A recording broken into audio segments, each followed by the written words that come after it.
So hello bachcho party, namaskar, adab, so shakal and game show. Welcome to SSP, the finest and easiest way to learn the concept, the channel and the place where you can feel the physics and then you realize that you are in ishq mohabbat with the subject.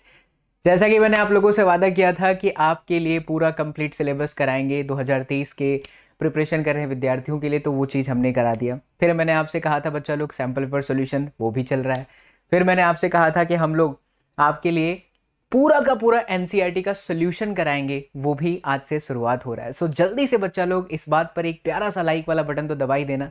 And अगर आप लोग channel पर नए हो तो subscribe भी कर लेना, बिकॉज फिजिक्स के सारे कॉन्सेप्ट, चाहे वो फिजिक्स के ट्रिक्स हो, चाहे 60 सेकेंड में रिविजन की बात हो, चाहे हमें पूरा एनसीईआरटी के कॉन्सेप्ट को लाइन बाय लाइन समझना हो, दिस इज द प्लेटफॉर्म जहां पर आप फिजिक्स को फील कर सकते हो। And trust me, if you have started learning the physics by clearing the concept of it, day will come in your life when you realise that you are in इश्क मोहब्बत with the subject. And ये platform यही कराता है, ये जो channel है यहाँ पर आपको फिजिक्स से प्यार हो ही जाता है। शुरुआत करते हैं बच्चा लोग। किताब लेकर के बैठोगे तो बेहतर है, लेकिन मैं तो चाहूँगा किताब के साथ साथ आप अपना एक नोट्स भी बनाते रहें।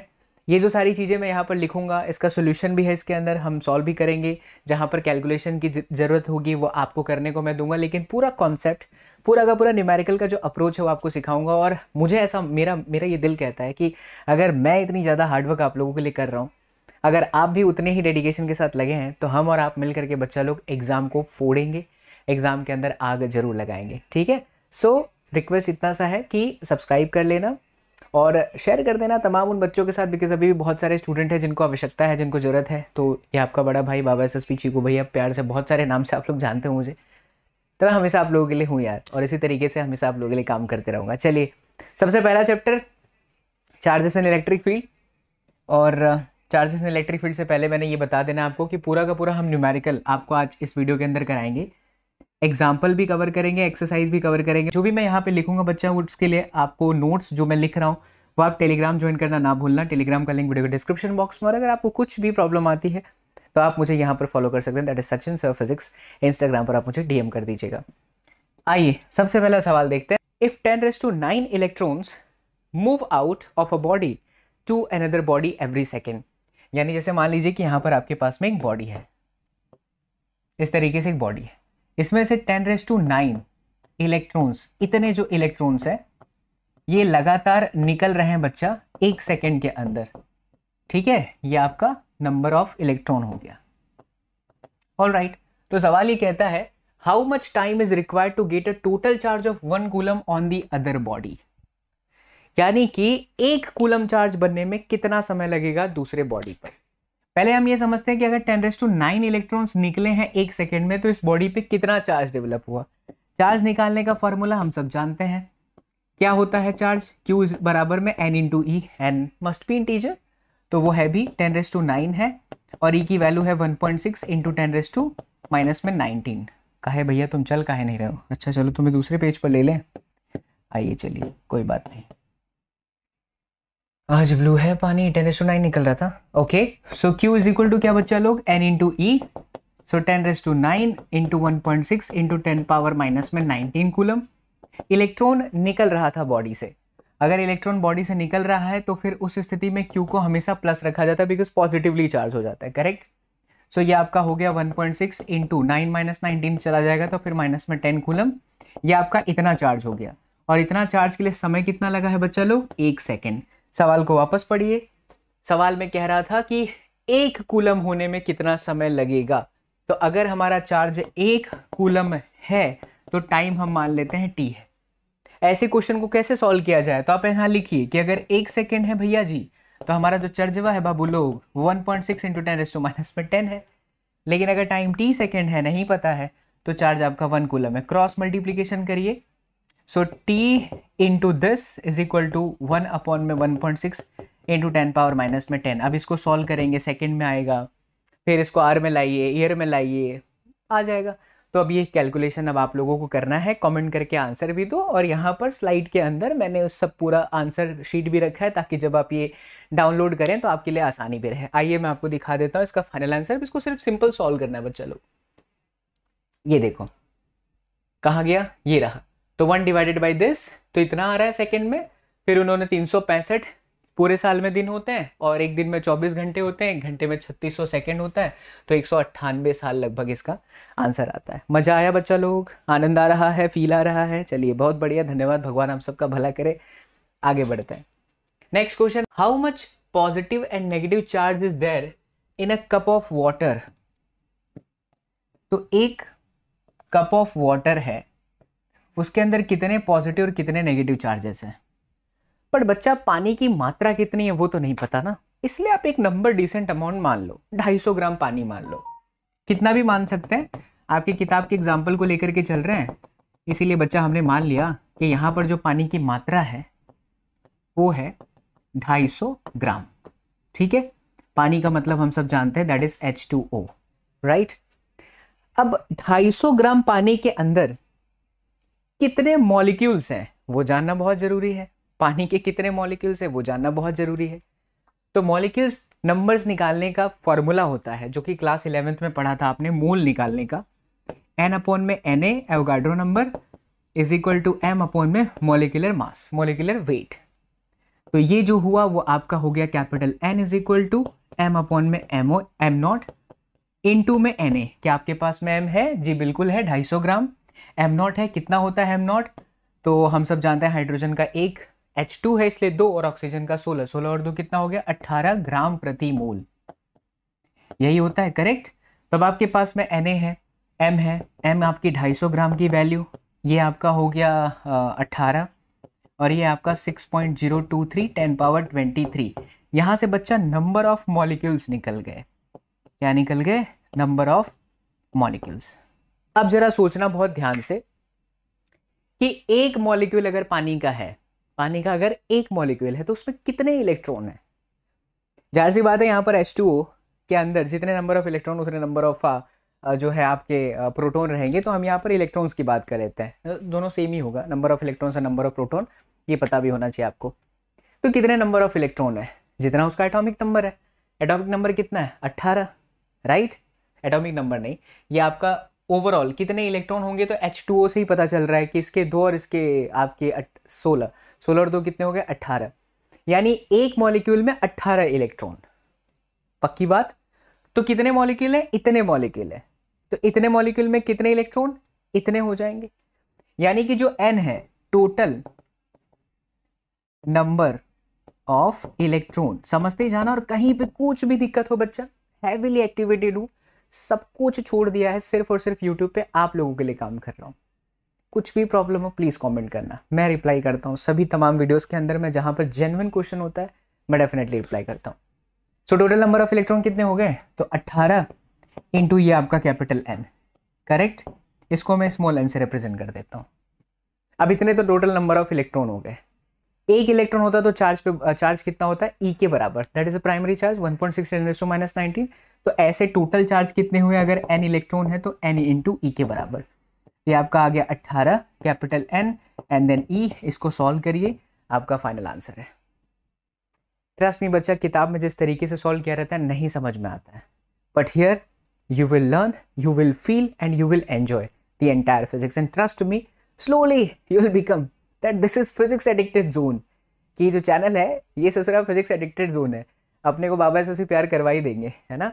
तो अब आप इसको कैलकुलेट करना, कैलकुलेट करने की रिस्पॉन्सिबिलिटी आपको दी जा रही है। तो देखिए बिल्कुल यही है आपका। मैंने एक गलती करी क्या? अच्छा हुआ कि हमने ये सब रखा हुआ ताकि आप लोगों को किताब का भी पता चले। अब देखो इसको कोई करने जाएगा तो कैसे पता चलेगा। यहाँ पर मैंने ये मिस्टेक करा है, मैंने 18 कर दिया। मैंने क्या गलती करा? हो जाता है बच्चा लोग, मैं एक्सप्लेन कुछ और कर रहा था, फिर मैंने कुछ और आपको बोल दिया। बट ये जो 10 है वो क्या है, जरा एक बार पढ़ लो अच्छे से। यहाँ पर देखिएगा, ध्यान से देखिएगा, ध्यान से देखिएगा, ध्यान से देखिएगा। हाँ ये रहा, each molecule of water right contains 2 hydrogen. हाँ मैं बोल भी यही रहा था, बट मैंने फिर 18 को देखा तो दिमाग से वो चला जाता है कि नहीं 18 है, 10 होना चाहिए। 2 हाइड्रोजन है और कितने ऑक्सीजन है? And 1 oxygen atom, 10 electrons and 10 protons. ये बात आपको समझ में आई कि यहां पर फिर से एक बार इस लाइन को अच्छे से रीड करिए, इस लाइन को अच्छे से रीड करिए। मैंने एक शब्द जब समझा रहा था तब भी बोला, लेकिन फिर यहां देखा तो फिर दिमाग में आ गया कि नहीं 18 क्या है उसका? मॉलिक्यूलर वेट है। बट हमें चाहिए था number of electron. Number of electron is equal to atomic number. Hydrogen के लिए 1 बट 2 है तो 2 हो गए एटॉमिक नंबर, मतलब 2 इलेक्ट्रॉन। और ऑक्सीजन का कितना होता है एटॉमिक नंबर? 8। तो 8 और 2 कितना हुआ? 10। मैंने जो 18 किया है वो मोलिकुलर वेट है, राइट। तो इसको सही कर लीजिएगा। सिर्फ यहाँ पर आपको एक चेंज करना है, दैट इज कहाँ गया टोटल नंबर ऑफ इलेक्ट्रॉन 18 18 18। तो ये आपका 10 आएगा, ये आपका 10 आएगा। ठीक है बच्चा, चलो बेहतरीन, आगे बढ़ते। यस, ये एक कैलकुलेशन है, ध्यान से देखो इस क्वेश्चन के अंदर क्या बोल रहा है। Coulomb's law for electrostatic force between the 2 point charge, 2 point charge है, and Newton's law of gravitational force between the 2 stationary point mass, both have inverse square dependence. मतलब दोनों के फॉर्मूले में k q1 q2 by R square में भी are square आ रहा है। और अगर ग्रेविटेशन की बात करें तो g m1 m2 अपॉन में आर स्क्वायर में भी आपका आर स्क्वायर आ रहा है। ठीक है, inverse square dependence and masses respectively. पहला सवाल बोलता है compare the strength of this force by determining the ratio of their magnitude, and उसमें बोल रहा है for an electron and proton and for 2 protons। तो एक इलेक्ट्रॉन और एक प्रोटॉन अगर लीजिएगा तो उसके बीच में इलेक्ट्रोस्टैटिक फोर्स और ग्रेविटेशनल फोर्स का रेशियो लेना है। बहुत ही सिंपल है, कैलकुलेशन ही करना है सिर्फ। जब हम इलेक्ट्रोस्टैटिक फोर्स की बात कर रहे हैं और इसके अंदर खास करके ए का पहला वाला, so when you are talking about electron और प्रोटॉन के बीच में एक सेपरेशन आर मान लीजिए, तो ये आपका हो जाएगा के। चार्ज की दोनों पर वैल्यू कितनी होती है बच्चा लोग? सेम। तो ये आपका हो गया ई का स्क्वायर अपॉन में आर का स्क्वायर। ठीक है, और अगर हम ग्रेविटेशनल फोर्स की बात करें एफ जी, तो ये आपका होता है कैपिटल जी। इलेक्ट्रॉन और प्रोटॉन का मास अलग अलग होता है, M E M P upon में आर का स्क्वायर। ठीक है, अब इन दोनों का रेशियो ले लो, तो F electric force F gravitational force क्या बन जाएगा? के की वैल्यू कितनी होती है? 9 इंटू 10 पावर 9। दोनों पर चार्ज की value same, which is 1.6 into 10 raise to minus में 19 का स्क्वायर कर दूं। ये हमको दिक्कत दे रही है हमारी मैक्सी, थोड़ा पेन बड़ा कर दें। चलो, डिवाइडेड बाय, ये देखो आर स्क्वायर से आर स्क्वायर कट गया। जी की वैल्यू कितनी होती है? 6.67 इंटू 10 पावर 11, और साथ में M E mass of electron which is 9.1 into 10 power minus में 31, and then 1.6 into 10 power minus में 27। बच्चा लोग इतना तो आप कर ही सकते हो, इसको सॉल्व कर लो तो आपको पता चल जाएगा कि ग्रेविटेशनल फोर्स और इलेक्ट्रिक फोर्स में कौन हैवी है, राइट। ये चीज हो गया। अच्छा, ये इलेक्ट्रॉन और प्रोटॉन है, इसी में उन्होंने दूसरा कहा है कि एस्टिमेट द, नहीं इसका सेकंड पार्ट कहाँ है, ये रहा, फॉर 2 प्रोटॉन्स। तो जब आप प्रोटॉन लीजिएगा तो खाली नीचे यहाँ पर चेंज हो जाएगा, 1.6 10 raised to minus 27 and again 1.6 into 10 raised to minus 27 आ जाएगा। हो गया ये। अच्छा, इसमें दूसरा क्वेश्चन देखो क्या है, बी वाला, estimate the acceleration of electron and proton due to the electrical force of their mutual attraction when they are at 1 angstrom distance. बड़ा प्यारा सवाल है कि अगर हम एक इलेक्ट्रॉन और एक प्रोटॉन के बारे में सोचें और उसके बीच में डिस्टेंस जो है वो आपका 1 एंगस्ट्रॉम है, तो उनका एक्सीलरेशन कितना होगा, राइट। क्योंकि दोनों अट्रैक्ट हो रहे हैं, तो एफ इज इक्वल टू, परेशान कर रहा है भाई ये बोर्ड, क्या हो गया मैक्सी तेरे को? मैक्सी अब चलेगी। F is equal to K Q one Q two divided by R का स्क्वायर। तो आप बच्चा लोग एफ ये हो गया, दोनों पे चार्ज की वैल्यू सेम है विच इज 1.6 10 raised to माइनस में 19 का स्क्वायर बच्चा, बिकॉज दोनों सेम है, डिवाइडेड बाय आर का स्क्वायर एंगस्ट्रॉम, तो 10 पावर माइनस में 10 का स्क्वायर कर दूं। यहां से आप एफ निकाल लीजिए। अब क्योंकि इलेक्ट्रॉन प्रोटॉन दोनों का एक्सीलरेशन बोला है तो एफ इज इक्वल टू क्या होता है, mass into acceleration. So A is equal to F upon में एम ई करिएगा तो एक्सीलरेशन ऑफ इलेक्ट्रॉन आ जाएगा, और ए बराबर में एफ अपॉन में एम पी कर दीजिएगा which is a mass of proton, then you will get the acceleration of proton as well. हो गया। क्या है इस क्वेश्चन के अंदर, यही तो बोला है, राइट। That's it. तो अब इस क्वेश्चन को आप सॉल्व कर लो, आपको आंसर मिल जाएगा, तो किताब पढ़ने की जरूरत नहीं पड़ेगी। वरना क्या बच्चा ऐसा सोता बे यार क्या लिखा है, करने जाऊं तो प्राण तो नहीं निकलेंगे, तो नहीं निकलेंगे। समझा दिया। Let's go to the next one बच्चा लोग। ये सवाल देखिए ना, बहुत ही अच्छा क्वेश्चन है ये, थोड़ा इंटरेस्टिंग भी है। तो यहाँ पे बोल रहा है a charge metallic sphere A is suspended bye a nylon thread, nylon thread से लटकाया हुआ है, ठीक है, चार्ज्ड है, नहीं पता कितना चार्ज है। तो चलिए हम लोग मिल करके मान लेते हैं, इसके ऊपर लाल से लिखता हूं, इसके ऊपर क्यू चार्ज है, right. And another charge metallic sphere B held by an insulating handle is brought close to A. Insulating handle मतलब यहाँ झटका नहीं लगेगा, और ये भी चार्ज है, तो इस पर हम Q1 और इस पर Q2 मान लेते हैं सरलता के लिए, राइट। फिर कहता है brought close to A such that the distance between them the centre is 10 centimetre. मतलब इनके बीच का जो डिस्टेंस है पहले ये रहा सिचुएशन, मैं यहाँ चला गया, ये जो सिचुएशन है Q1 और Q2 के बीच का डिस्टेंस 10 सेंटीमीटर है। तो let's suppose here the charge is Q1, यहाँ पर चार्ज है बच्चा लोग Q2, और इसके बीच का जो डिस्टेंस है that is given already, you can see from the diagram, that is 10 centimetre, correct. Alright, अब क्या कहता है बच्चा लोग, the resulting repulsion of A is noted, for example by shining a beam of light and measuring the deflection of its shadow on a screen। मतलब कि यहाँ पर आया, इस पर कितनी ताकत लगी, कितना रिपल्सिव फोर्स लगा। तो रिपल्सिव फोर्स यानी कि F इज इक्वल टू के Q1 Q2 अपॉन में R का स्क्वायर। ये मेरा इक्वेशन 1 हो गया, परफेक्ट, ठीक है। अब देखिए इसमें क्या बोलता है नेक्स्ट लाइन में, sphere A and B are touched by uncharged C and then D।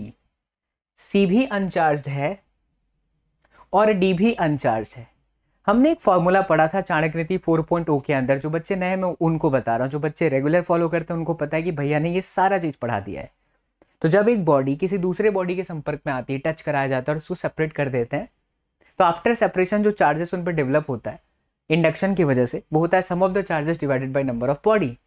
यानी अगर ए पे Q1 था, C अनचार्ज था, दो बॉडी है, तो फॉर्मूला क्या हुआ after separation, Q1 + 0 divided by 2। यानी बच्चा लोग इस पे भी अब Q1/2 हो गया और इस पे भी Q1/2 हो गया। इसी तरीके से B वाले की बात करें तो इस पे भी Q2/2 और इस पे भी Q2/2, बिकॉज दो बॉडीज हैं। फिर क्या कहता है B वाले डायग्राम में, C and D are then removed, C और D को हटा दिया। अब कहता है B is brought closer to A to a distance of 5 centimetre. यानी डिस्टेंस को आधा कर दिया। अगर आप ध्यान से देखिए, यहां मैं इस डिस्टेंस को 10 सेंटीमीटर मान रहा हूं R, तो ये मेरे लिए बच्चा लोग R/2 की तरह काम करेगा। ये है Q1/2, ये है आपका Q2/2। अब कहता है कि बताइए नया फोर्स कितना है, यही पूछ रहा है। What is the expected repulsion of A on the basis of Coulomb's law. चलो पहले ही निकाल लेते हैं। तो अभी सिचुएशन में जो नया फोर्स लगा F' मानू तो K Q1/2 Q2/2 distance R²/4। ध्यान से देखिए तो 4 से 4 कट जाएगा। यानी ये ले दे करके क्या बन रहा है बच्चा लोग, K Q1 Q2 divided by R²। Don't you think ये इक्वेशन 1 के बराबर है? आंसर है हाँ सर। ये बहुत बार आपके जेईई मेंस और नीट के अंदर ऐसे सवाल पूछा है। टचिंग वाले क्वेश्चन को ऐसे बहुत पूछता है बच्चा, हर साल पूछता है। आसान लगा, मजा आया तो कमेंट कर देना कि सर फील आया है। हो गया।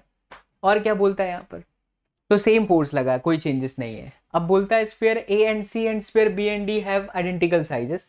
अच्छा ये सब तो बाद की बात हो गई। आइडेंटिकल साइज से चार्जेस जो है इक्वली डिस्ट्रीब्यूट हो गया, वरना एक अलग टर्म्स एंड कंडीशन बनती है। तो दिस इज डन। अब इसका सॉल्यूशन देखो, ये पक्का आपके प्राण निकालेगा।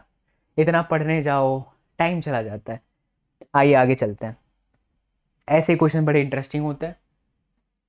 अब कहता है कि consider the 3 charges Q1 Q2 and Q3 each equal. सबके ना बराबर मैग्नीट्यूड है, सबकी वैल्यू Q Q Q है। और फिर कहता है इक्विलेटरल ट्रायंगल है, मतलब देखो सबका साइड L है, राइट। सभी की जो लेंथ है वो पूरी की पूरी ओवरऑल L है। सेंट्रॉइड पे, सेंटर पे यहाँ पे लिखा है what is the force on a charge Q with the same sign as Q। यहाँ पर भी सेम साइन है, मतलब कि जो पॉजिटिव चार्ज है तो ये कैपिटल Q, बट इसकी साइन जो है पॉजिटिव है, ऐसा वो कह रहा है। Place at the centroid of the triangle. Centroid समझ रहे हो ना, तो सेंट्रोइड का मतलब होता है कि सारे जो वर्टेक्स, उसके जो पॉइंट है, कॉर्नर्स हैं, वो सबके सब सेम डिस्टेंस पर होंगे। ये और ये सब सेम डिस्टेंस पर होंगे। चलिए इस डिस्टेंस को हम लोग R मान लेते हैं। आपकी सरलता के लिए मैं यहाँ पर दूसरा डायग्राम बना लेता हूँ। आ जाओ बच्चा लोग, थोड़ा सा पेन की निब को पतला करते हैं ताकि आपको दिखे अच्छे से। ये लीजिए, कुछ इस तरीके का डायग्राम है, राइट।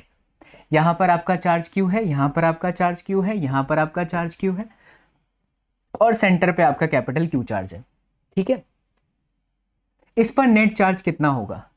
जाहिर सी बात है यहाँ पर लगेगा सुपरपोजिशन प्रिंसिपल। मैंने आप सिखाया था एक लेक्चर के अंदर, फिर से बता रहा हूँ कि सिस्टम में अगर 2 से ज़्यादा चार्जेस होते हैं तो हमेशा किसी भी एक पे लगने वाला जो फोर्स होता है वो बाकी सभी के थ्रू लगने वाले फोर्सेस के वेक्टर सम के बराबर होता है। यानी इस बेचारे को ये भी फोर्स लगा रहा होगा, ये भी लगा रहा होगा और ये भी लगा रहा होगा। जब इस चार्ज पे इसकी वजह से लगेगा तो इसका डायरेक्शन कहाँ आएगा बच्चा लोग? नीचे की तरफ आ जाएगा। इसके मैग्नीट्यूड को मैं F मान लूँ, और F इज इक्वल टू क्या? K small Q capital Q and then distance का स्क्वायर, ठीक है। यही मैग्नीट्यूड सब जगह पर सेम होगा। ये डिस्टेंस को हमने R माना है, पक्की बात। अच्छा, इसकी वजह से जो इस पे फोर्स लगेगा वो कुछ इस तरीके से आएगा, इधर आ गया। ये एंगल आप बता सकते हो कितना, 30 डिग्री। सर आपको कैसे पता चला? सिंपल है, अगर आप यहाँ पर लाइन ऐसे ड्रॉ करो, ये ओवरऑल 60 है बिकॉज ये इक्विलेटरल ट्रायंगल है, तो ये बचा हुआ कितना है, 30 एग्जैक्टली बीच में है ना, तो 30 डिग्री है। तो इसके दो कंपोनेंट मिल गए बच्चा, इस वाले एफ के, ये हुआ आपका एफ कॉस 30 और यहाँ पर आपका हो गया एफ साइन 30। देखो कितना सिंपल हो जाएगा, अभी किताब का आप सोल्यूशन देखोगे पक्का प्राण फिर निकल जाएंगे। अच्छा सर आपने एफ ही क्यों लिया? क्योंकि एफ इसी के बराबर तो है, के Q capital Q, distance again same, centroid है तो सारे डिस्टेंस सेम होंगे। अब इस क्यू की वजह से यहां पर तो अगेन ये वाली एंगल 30 डिग्री, ये फोर्स इधर गया और अगेन ये वाला आपका एंगल 30 डिग्री, तो इस तरफ आपका हो गया ये एफ है, तो थीटा की तरफ हमेशा कॉस और उसके अगेंस्ट में क्या हो जाता है, साइन। अब बताओ कि इस पर ओवरऑल फोर्स कितना है, डायग्राम देखते हुए बता सकते हैं ओवरऑल फोर्स कितना है। तो ओवरऑल फोर्सेस कौन कौन सा है, एक तो ये दोनों ऊपर की तरफ जा रहे हैं, F sine 30 plus F sine 30, इसको जोड़ा तो कितना हो गया एफ, क्योंकि sine 30 plus sine 30 F by 2 plus F by 2 which is F, और नीचे की तरफ कितना जा रहा है एफ, तो रिजल्टेंट जो है आपका सिग्मा एफ वाई वो तो आपका 0 हो गया। There is no force in the Y direction, we can see that, clearly दिख रहा है। और उसी तरीके से अगर मैं लेफ्ट साइड में देखूं तो मेरे पास एफ कॉस 30 है और एफ कॉस 30, ये प्लस और ये माइनस, तो अगेन सिग्मा एफ एक्स कितना हो गया, 0। यानी कि ओवरऑल जो नेट फोर्स है on that charge which is placed at the centroid of this triangle, that is absolutely 0। खत्म। इसको अच्छे से लिख लो कि force by this point Q1 Q2 Q3 जो भी कुछ भी है, बिल्कुल ऐसा ही सॉल्यूशन, इजी, आंसर 0। वैसे भी अगर कभी भी फोर्सेस की वैल्यू सेम हो जाती है बच्चा लोग, और जब फोर्सेस सेम हो जाता है और क्लोज पैक होता है, तो हमेशा पूरा जो नेट होता है रिजल्ट वो 0 ही आता है। ये देखिए भाई साहब, भाई साहब प्राण पक्का निकल जाएंगे। आपकी जगह में होता तो मेरे भी प्राण निकलते, नहीं मन करता है एनसीईआरटी की लाइन बाय लाइन जाने से, क्योंकि अजीब तरीके से एक्सप्लेन करते हैं। आइए चलिए नेक्स्ट चलते हैं, एग्जाम्पल 1.7 पे सवाल पढ़िए। Consider the charges Q Q minus Q, तो यहाँ पे है क्यू, यहाँ पे है क्यू और यहाँ पे है minus Q. Place at the vertices of an equilateral triangle, देख सकते हैं आप यहाँ पे एल है, यहाँ भी एल है और यहाँ भी एल है, ऐसे रखे हुए। What is the force on each charge, सभी चार्जेस पे लगने वाला फोर्स बताओ। आओ इसको भी सॉल्व करते हैं। तो ट्रायंगल बना लेते हैं आपकी सरलता के लिए। ऊपर कितना है बच्चा लोग, माइनस क्यू, यहाँ कितना है क्यू और यहाँ कितना है क्यू, सारे लेंथ आपके एल है। तो आप बोलो सबसे पहले किस पे निकालो, ये मेरा पॉइंट 1, ये पॉइंट 2 और ये आपका पॉइंट 3। एक एक करके समझते हैं, एक समझ जाओगे तो सब आ जाएगा। चलिए पहले 1 पे निकालते हैं। तो इस पर्टिकुलर पॉइंट पे फोर्स निकालने का तरीका, अभी इससे पहले वाले क्वेश्चन में क्या सिखाया था कि सिस्टम में अगर 2 से ज़्यादा चार्जेस अवेलेबल हैं तो किसी एक पे बाकी सब लोग मिलकर के वार करते हैं, फोर्स लगाते हैं। तो अगर मैं इस पे बात करूँ तो ये भी फोर्स लगाएगा, ये भी लगाएगा, डायरेक्शन बहुत मैटर करता है यहाँ पर, ध्यान दीजिएगा। यहाँ पर इसकी वजह से जो फोर्स लगेगा उसकी डायरेक्शन इधर आएगी।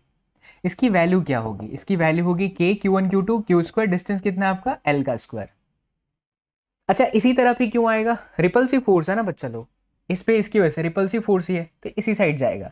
और ध्यान रखना कि जब भी साइन इस तरीके का होता है, प्लस प्लस या माइनस माइनस सेम साइन होता है, तो डायरेक्शन बदलता नहीं है। लेकिन आप ध्यान दीजिएगा कि इस पे इसकी वजह से फोर्स कहाँ लगेगा, तो इस चार्ज पे इसकी वजह से फोर्स ऐसा आना चाहिए, जैसे इस पे इसकी वजह से ऐसा आना चाहिए था। लेकिन बच्चा इसका साइन सेम था, बट इसका साइन अपोजिट है, तो हमेशा अपोजिट साइन वाले डायरेक्शन चेंज कर दीजिए। तो अब इस पे लगने वाला फोर्स का डायरेक्शन बिकॉज ऑफ माइनस ऐसा होगा। बात समझ में आया अच्छे से? जब नेगेटिव चार्ज हो कोई भी एक या अपोजिट नेचर हो, तो आपकी को जो डायरेक्शन लग रहा है आपको वो डायरेक्शन चेंज कर देना चाहिए because of minus. It's a rule, you can't do that, you can't do anything with that. Clear है, चमकीला है तो हो गया।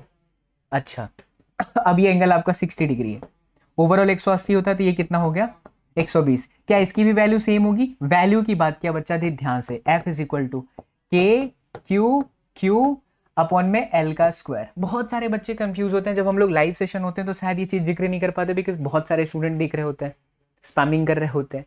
अब तो अच्छी बात है कि ये सेशन रिकॉर्ड कर रहा हूँ सारे प्यारे असिस्टेंट, ट्रू असिस्टेंट बच्चों के लिए, ताकि वो अच्छे से पढ़ पाएं बिना किसी बकैती के। जब आप मैग्नीट्यूड की बात कर रहे हो ना, तो साइन माइनस है उसको नहीं लेना होता है, क्योंकि ऑलरेडी माइनस की वजह से आपने डायरेक्शन चेंज कर दिया। There is no need to take minus.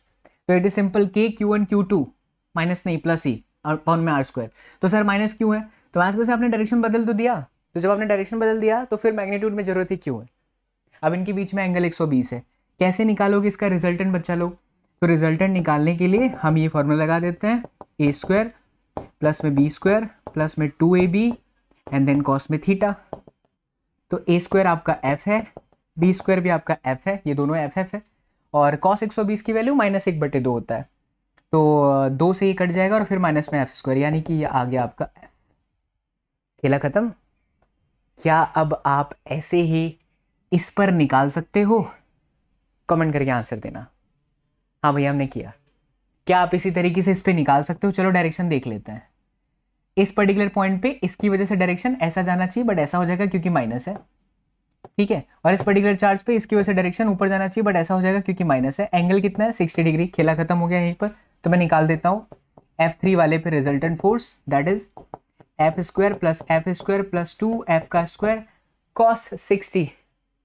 cos 60 की वैल्यू 1/2, 2 से 2 कटेगा, सो √3f। This is the answer. इसका आंसर आपको करना है कमेंट सेक्शन के अंदर। मजा आया, चमकीला फील आया, ठीक है आगे बढ़ते हैं। अब देखना है इसका सॉल्यूशन। ओ भाई साहब, एक तो कहानी इतनी लिख देता है ना बेचारा एनसीईआरटी। हालांकि कोशिश बहुत करते हैं एनसीईआरटी किताब वाले, सोचते हैं कि अरे यार हम फील करवा देती सारी चीज़ें लिख दे, बट बच्चों का डर जाता है। बच्चों को लगता है अरे सर इतना समय नहीं पढ़ने का। They are really they have done amazing. हाँ, बट आसान तरीके से फिजिक्स पढ़ने का अलग ही मज़ा होता है। तो चलिए अब आप इसको देखते भी रहना, सब समझ में आ जाएगा। अगला सवाल, ये सवाल आपके बोर्ड में आ चुका है, लिख लो, नोट कर लो। ये आपके नीट में आ चुका है, या आपके जेई मेंस में भी आ चुका है। बहुत अच्छा सवाल है और बहुत सिंपल क्वेश्चन भी है। सिंपल ऑब्जर्वेशन पर करते हैं इसको। तो कह रहा है कि एक इलेक्ट्रॉन है falls through a distance of 1.5 centimetre in a uniform electric field. तो एक इलेक्ट्रिक फील्ड के अंदर, चलो तो इस क्वेश्चन को सॉल्व करते हैं। तो यहाँ पर इलेक्ट्रॉन जो है 1.5 सेंटीमीटर का डिस्टेंस कवर करता है। इस तरीके का इलेक्ट्रिक फील्ड है। देखो इलेक्ट्रॉन के केस में यहाँ माइनस है और यहाँ प्लस है। अब नीचे प्लस, इसीलिए इलेक्ट्रिक फील्ड का डायरेक्शन ऐसा होगा, तभी इलेक्ट्रॉन ऐसे अपोजिट डायरेक्शन में आएगा, बिकॉज माइनस जो है तो प्लस से अट्रैक्ट होता है। सवाल क्या बोलता है, डायरेक्शन रिवर्स कर दीजिए। अब इलेक्ट्रिक फील्ड का डायरेक्शन नीचे कर दिया। नीचे करने के पीछे का लॉजिक, यहाँ पर आपका प्रोटोन है E plus, proton plus minus से अट्रैक्ट होता है तभी वो नीचे आएगा, अदरवाइज नहीं आ सकता, क्योंकि वो प्लस से रिपेल होता है। अरे इलेक्ट्रिक फील्ड के अंदर ही हो रहा है ये सब कुछ। और कीपिंग द मैग्नीट्यूड अनचेंज, मतलब यहाँ इलेक्ट्रिक फील्ड जो है वही इलेक्ट्रिक फील्ड यहाँ भी है।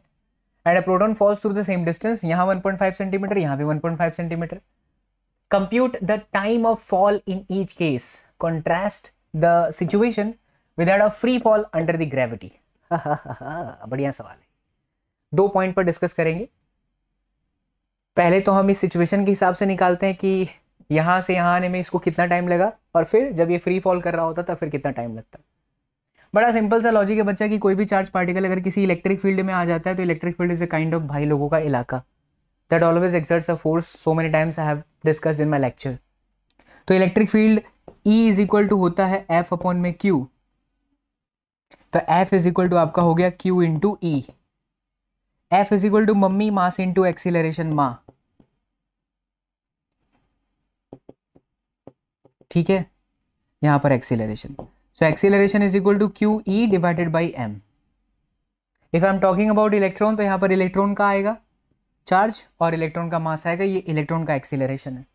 अब बच्चा कितना डिस्टेंस कवर करके आ रहा है, तो 1.5। अगर ऊपर से नीचे 1.5 डिस्टेंस कवर कर रहा है किसी टाइम की, तो डिस्प्लेसमेंट निकालने का तरीका क्या होता है, S is equal to UT plus में हाफ AT का स्क्वायर। जाहिर सी बात है इनिशियल वेलोसिटी गिवन नहीं है, रेस्ट से ही चालू किया होगा, तो ये आपका 0 है। तो यहाँ से जो आपका टाइम आ गया वो √2S अपॉन में A आ गया। फिर √2S विच इज 1.5 सेंटीमीटर को चेंज करिए मीटर में, अपॉन में acceleration that is Q into E। Q आपका 1.6 10⁻⁹ है। इलेक्ट्रिक फील्ड आपका कितना दे रखा था, 2 इंटू 10⁴ है। और फिर अपॉन में ME वो यहाँ पर आ जाएगा, दैट इज 9.1 10⁻31। इसको आप सॉल्व करिएगा तो टाइम ऑफ इलेक्ट्रॉन आएगा। क्या इसी तरीके से आप टाइम ऑफ प्रोटॉन भी निकाल सकते हो? आंसर है yes sir. Time of proton में क्या चेंज हो जाएगा, खाली एक्सीलरेशन। तो ये √ आपका 2S सेम है, acceleration of proton that is going to be Q into E, क्योंकि चार्ज तो सेम रहता है, और यहाँ पे आपका MP। The only changes electron के मास की जगह पर MP आएगा। आप देखिए बच्चा, ये दोनों टाइम अलग अलग आते हैं जब इलेक्ट्रिक फील्ड के संपर्क में गिर रहा है। तो इमेजिन करो कि अगर ये दोनों फ्री फॉल हो रहे हैं under the effect of gravity, तो ग्रेविटी में तो एक्सीलरेशन आप चेंज ही नहीं करोगे ना, एक्सीलरेशन तो जी के बराबर हो जाता है। तो उस सिचुएशन में s is equal to half G T square होगा, तो t is equal to 2s upon में जी।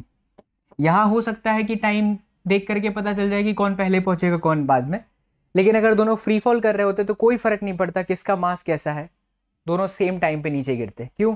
क्योंकि एक्सीलरेशन चेंज नहीं होता, यहाँ पर एक्सीलरेशन कांस्टेंट है, सेम डिस्टेंस है, तो दोनों सेम टाइम पर नीचे आएंगे, मासेस से कोई लेना देना नहीं है। तो ये हो गया। हाँ आइए next question, example 1.9 2 point charges Q1 and Q2 of magnitude 10⁻⁸ coulomb and 10⁻⁸ coulomb, again एक पॉजिटिव है और दूसरा आपका नेगेटिव है, respectively are placed at 0.1 metre apart. So जो दोनों है वो 0.1 मीटर के डिस्टेंस पर है। Calculate the electric field eight point A. कहाँ है ए भाई साहब? अच्छा ये रहा, बीच में है पॉइंट ए, डायग्राम दे रखा है ना, magnitude of this respectively are placed to calculate the, हाँ तो डायग्राम दिया हुआ है, figure shown in the figure. तो ए पॉइंट पर आपको इलेक्ट्रिक फील्ड निकालना है जो कि बीच में है, सी पॉइंट पर निकालना है इलेक्ट्रिक फील्ड, और यहाँ पर निकालना है electric field which is at a distance 0.05 metre. Overall आपका 0.1 था, सेंटर में इसलिए 0.5 0.05। तो इस डिस्टेंस को हम लोग आर ले लें सरलता के लिए, ये भी आर और ये डिस्टेंस भी आर। चलिए सबसे पहले ए पे निकाल लेते हैं। किसी भी पर्टिकुलर पॉइंट पे जैसे हम फोर्स निकालते हैं, फोर्स निकालने के लिए हम ये देखते हैं कि कितने चार्जेस अवेलेबल है, वो सबके सब मिलकर के फोर्स लगा देते हैं। उसी तरीके से किसी भी पर्टिकुलर पॉइंट पर अगर हमें इलेक्ट्रिक फील्ड निकालना है तो हमें सिस्टम में ये देखना होता है कि कितने चार्जेस अवेलेबल हैं। यहाँ 3 चार्जेस हैं, इधर इधर, ये तो पॉइंट है, और ये तीसरा चार्ज है ना यहाँ पे, नहीं 2 ही चार्ज है, हाँ 2 ही चार्ज अवेलेबल है, Q1 एंड Q2। ओके, तो जितने चार्जेस होते हैं उतना आपका इलेक्ट्रिक फील्ड होता है, पॉजिटिव और नेगेटिव है। चलिए पॉइंट ए पर देखते हैं सबसे पहले। तो बच्चे लोग पॉइंट ए पर Q1 आपका पॉजिटिव है, तो पॉइंट ए पर इलेक्ट्रिक फील्ड पॉजिटिव के लिए हमेशा आउटवर्ड होता है, यानी इधर इलेक्ट्रिक फील्ड ऐसा आएगा E प्लस, वैल्यू क्या होगा KQ/R², क्योंकि चार्ज सेम है, डिस्टेंस भी सेम है, चार्ज का मैग्नीट्यूड सेम है 10⁸ बट माइनस की वजह से इलेक्ट्रिक फील्ड कहाँ जाएगा? इस पर्टिकुलर पॉइंट पे माइनस की वजह से इलेक्ट्रिक फील्ड इसी साइड जाएगा, क्योंकि माइनस है। आपने देखा होगा, पढ़ा दिया हूँ आपको कि माइनस में हमेशा इलेक्ट्रिक फील्ड इनवर्ड होता है, और अगर प्लस है तो इलेक्ट्रिक फील्ड हमेशा आउटवर्ड होता है, राइट। तो यहाँ पर इधर से आउटवर्ड ऐसा आ रहा है, इसके लिए आउटवर्ड होना चाहिए, चार्ज के लिए आउटवर्ड होना चाहिए, और इधर से इलेक्ट्रिक फील्ड, इसके लिए इलेक्ट्रिक फील्ड कैसी जा रही है? ऐसे। तो इस पर्टिकुलर पॉइंट पे दोनों इलेक्ट्रिक फील्ड सेम डायरेक्शन में हो गई, यानी ए पॉइंट पर जो इलेक्ट्रिक फील्ड हुआ वो जुड़ेगा कि घटेगा? ऑफकोर्स जुड़ जाएगा, क्योंकि दोनों सेम डायरेक्शन में, और दोनों की electric field KQ/R² plus KQ/R², ये आपका ए पॉइंट पर है, तो this is going to be 2KQ/R²। Now you can simply place the value, ये है आपका 9 × 10⁹। चार्ज आपका कितना है बच्चा लोग? तो चार्ज 10⁸। अगेन आप लोगों को वही डाउट होगा कि सर माइनस क्यों नहीं ले रहे हैं, तो माइनस की वजह से मैंने डायरेक्शन चेंज कर दिया, तो माइनस नहीं लेना होता, एक ही बार करता है। 10⁻⁸ डिवाइडेड बाय r का स्क्वायर, डिस्टेंस इज व्हाट 0.05, तो 0.05 का स्क्वायर। सॉल्व कर लीजिए, आपका ए पॉइंट पर इलेक्ट्रिक फील्ड। इसी तरीके से हम बी पॉइंट पर भी निकाल सकते हैं, ध्यान दीजिए। तो बी पॉइंट पर इसकी वजह से इलेक्ट्रिक फील्ड आउटवर्ड, यानी कि डायरेक्शन इधर है E प्लस। अब यहाँ पर डिस्टेंस अलग अलग है, ध्यान देना, ये डिस्टेंस 0.05 है, और इस पॉइंट पर एक इलेक्ट्रिक फील्ड इसका भी आ रहा है, लेकिन वो माइनस है, इसलिए इसकी इलेक्ट्रिक फील्ड ऐसी जाएगी E माइनस, यानी ई बी जो होगा वो आपका होगा E plus and then minus में E माइनस, करेक्ट। तो E प्लस हुआ आपका KQ डिवाइडेड बाय R का स्क्वायर विच इज 0.05 का स्क्वायर, और फिर माइनस में KQ। ये माइनस इस चार्ज की वजह से माइनस नहीं आ रहा है, अपोजिट डायरेक्शन है, इसकी वजह से आ रहा है। डिस्टेंस, तो डिस्टेंस देखिए कितना हुआ, ये पूरा 1 और 1 प्लस 0.05 यानी कि 1.05 का स्क्वायर। काजी इसको सॉल्व कर ही ना सकते हैं, तो इसको सॉल्व कर लीजिए बच्चा लोग। 0.05 का स्क्वायर एंड देन 1.05 का स्क्वायर, इसको सॉल्व कीजिएगा, आपका बी पॉइंट पर जो है इलेक्ट्रिक फील्ड दिख गया। अब बात करते हैं तीसरे पॉइंट पर, सी पे। तो जो सी पॉइंट है यहाँ पर पॉजिटिव वजह से इलेक्ट्रिक फील्ड आउटवर्ड ऐसे ही जाएगा, दिख गया। नेगेटिव है तो इलेक्ट्रिक फील्ड इधर आ तो रहा है, लेकिन ऐसे नहीं जा रहा है, वो ऐसे जा रहा है। तो ये रहा इलेक्ट्रिक फील्ड, ये आपका E2, ये आपका E पॉजिटिव और ये आपका E नेगेटिव। यहाँ पर डिस्टेंस देख लीजिए सेम है क्या KQ/R² में, तो यहाँ से यहाँ तक का डिस्टेंस 0.1, यहाँ से यहाँ तक का भी डिस्टेंस 0.1, यानी डिस्टेंस सेम है। अगर डिस्टेंस सेम है तो के क्यूब आर स्क्वायर के क्यूब आर स्क्वायर। अब क्योंकि ये दोनों वेक्टर इस तरीके से हैं तो इनके बीच में एक एंगल आएगा। इक्विलेटरल ट्रायंगल था, ये 60 ये 60 ये 60, तो ये आपका हो गया 120। आप लगा दीजिए फॉर्मूला, रिजल्टेंट ई का स्क्वायर यहाँ पे भी और यहाँ पे भी ई है, E square plus 2 E square and then -1/2, because cos 120 की वैल्यू -12 कट जाएगा, तो ये आपका आ जाएगा ई का स्क्वायर अंडर रूट में, यानी ई के बराबर, यानी K Q divided by R का square. Do not forget R is this time 0.1 metre my dear friend. It's done. मजा आ रहा है? ऐसे सारे क्वेश्चंस, मैंने पहले ही बोला बच्चा अगर आपको कॉन्सेप्ट क्लियर है तो आप सारे न्यूमेरिकल्स को अच्छे से कर सकते हो। बहुत अच्छे अच्छे न्यूमेरिकल्स हैं। आगे चलते हैं, पूरा एनसीईआरटी कवर करेंगे। सो नेक्स्ट देखिए number 10, 2 charge plus minus 10 microcoulomb are placed 5 metre mm apart. तो दो चार्जेस है plus minus 10 microcoulomb 5 metre apart, यानी कि इनके बीच का जो डिस्टेंस है वो 5 mm है। Determine the electric field at a point P on the axis of the dipole, on the axis of the dipole 15 centimetre away from its centre. वाह क्या बात है। तो यहां से इसके सेंटर से 15 सेंटीमीटर की दूरी पर बताओ डाइपोल। अब देखो कितना बढ़िया कॉन्सेप्ट है यहाँ पर। द कॉन्सेप्ट इज कि डाइपोल की वजह से एक्सिस पर निकालना है इलेक्ट्रिक फील्ड। तो एक्सिस पर तो निकालने का फॉर्मूला था 2kpr अपॉन में आर स्क्वायर माइनस में ए स्क्वायर की होल स्क्वायर। बट अगर हमारा गिवन डिस्टेंस r a से बड़ा है, so we can neglect this, r is greater than A. And yes of course ये डिस्टेंस तो mm में है ना, और सेंटीमीटर से बड़ा है। ये ऊपर से 5 mm है, यानी कि 2.5 mm हो गया, 2.5 mm बहुत छोटा, और उसके कंपैरिजन में 15 सेंटीमीटर काफी बड़ा। इसीलिए आप कर सकते हो इसको नेग्लेक्ट, तो ये इक्वेशन निकल के आ जाएगा 2kp डिवाइडेड बाई आर का cube, and this is what, that is axis. तो 2k की वैल्यू 9 × 10⁻9। अच्छा डाइपोल मोमेंट कैसे निकालते हैं? चार्जेस, चार्ज कितना है 10 माइक्रो, यानी कि 10⁻⁻6 इंटू डिस्टेंस बिटवीन देम, और दोनों के बीच में डिस्टेंस कितना है 5 mm। तो 5 mm को मीटर में बदला तो माइनस में 3 10 पावर में, एंड डिस्टेंस आर का क्यूब, डिस्टेंस कितना बच्चा 15 सेंटीमीटर। तो 15 सेंटीमीटर 15/100 यानी कि 0.15 एंड देन 0.15। इसको सॉल्व कर लीजिए, ये आपका एक्सिस पर इलेक्ट्रिक फील्ड आ गया। अब दूसरा इसी के अंदर क्या बोलता है कि भाई साहब 15 centimetre away from point O at point Q भी निकालो, यहां से वापस 15 सेंटीमीटर के डिस्टेंस पर। क्या ये 15 सेंटीमीटर इक्वेटर है? Answer is yes. और हम सब ये जानते हैं कि इक्वेटर पर जो इलेक्ट्रिक फील्ड होता है वो एक्सिस का एग्जैक्टली हाफ होता है। यहाँ जो आंसर आए इसका आधा कर दीजिए, वही आपका इक्वेटर पर आंसर है। खूब आज क्या है बच्चा, क्लियर है? आगे बढ़ते हैं।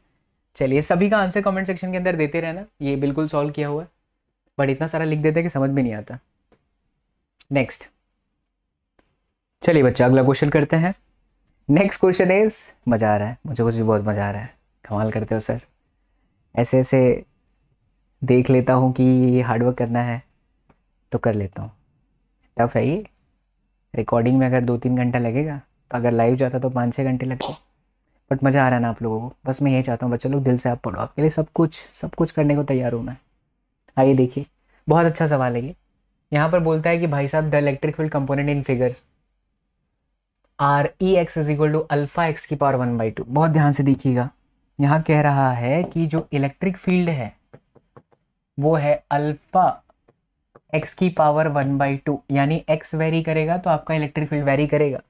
इलेक्ट्रिक फील्ड पूरी तरह से एक्स डायरेक्शन में है क्योंकि वाई और जेड कंपोनेंट इसके 0 है, यानी कि इलेक्ट्रिक फील्ड आपका इस तरीके से डायरेक्शन में है, एक्स डायरेक्शन में।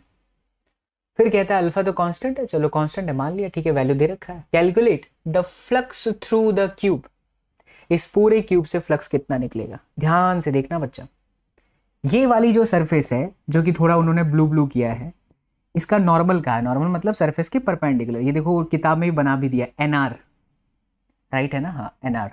थोड़ा सा पीडीएफ के फॉर्म में डाउनलोड करते हैं तो चला जाता है, इसलिए आपको दिखता है।